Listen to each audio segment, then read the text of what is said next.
Hey, this is Brian Hatch with another tribute to my grandpa, and I want to pull you back in time. I want to take you back to when I was 8 years old, many years ago.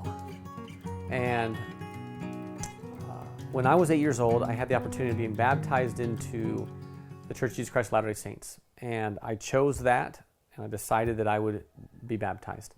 Now, whether you are or not religious, don't let that worry you, but I want you to think of at a baptismal service, like you have some, like a program to figure out, right? And so, as a kid, they asked me things like, "Hey, who do you want to like say prayers, and who would you like to like say a word or two, like talk, right?" And I don't remember all of them. I don't remember all the things that I requested, and I'm not saying that I got to, like, I'm sure my parents did a great job on helping me make good decisions, which is good. But I got this notion in my head that my grandpa, I wanted him to be a part of it because he was special and important to me.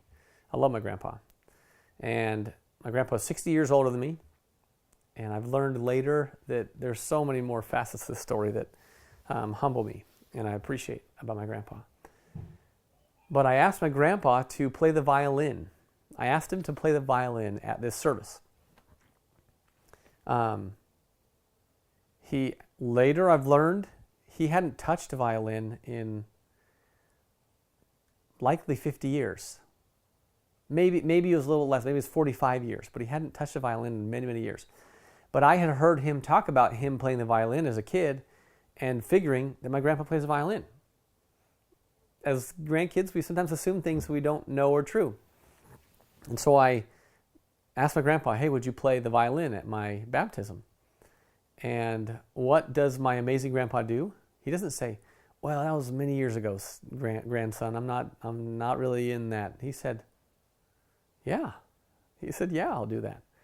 And right there is just a sign of a pretty impressive human being that would pick something up that they haven't touched in a long time and say, "Dude, I can play that little song." To his credit, it was a simple song.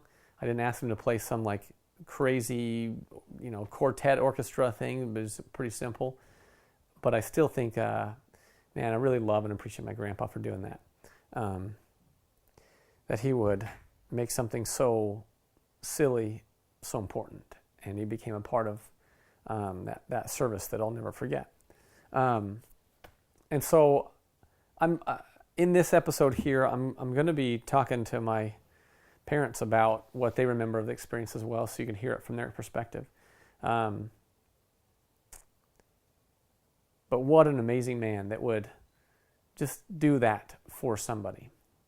And I'm excited at the end of this episode, you actually get to hear my grandpa play the violin. Like, it's the recording of when I was baptized. And I'm really proud of this recording. And not all the notes are hit right. There are some sharps and some flats that he goes into that aren't in the music. But I totally love and appreciate my grandpa would do something like that for one of his family members. I know he's done similar things for other people, my cousins. So stay tuned. You're going to actually hear my grandpa playing the violin, which I don't know that he played the violin after that day. I think when he was a kid he played, on my baptism he played, and never again. Maybe I'm wrong. Please tell me if I'm wrong, those of you that are listening out here.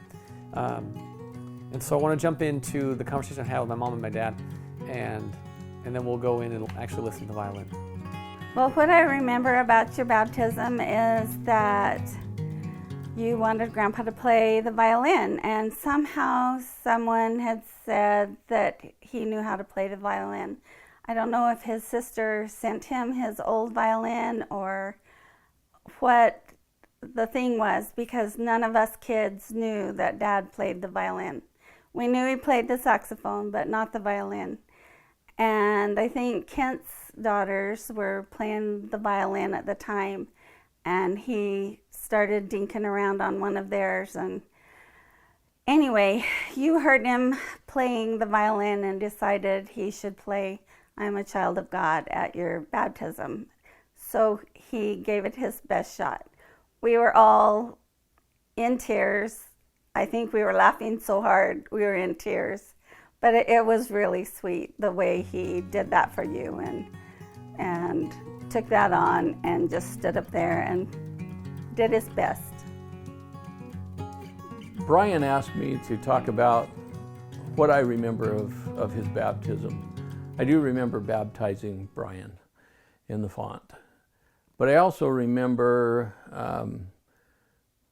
Carl, and I loved my father-in-law, and he would do anything for a grandkid's request, and he did.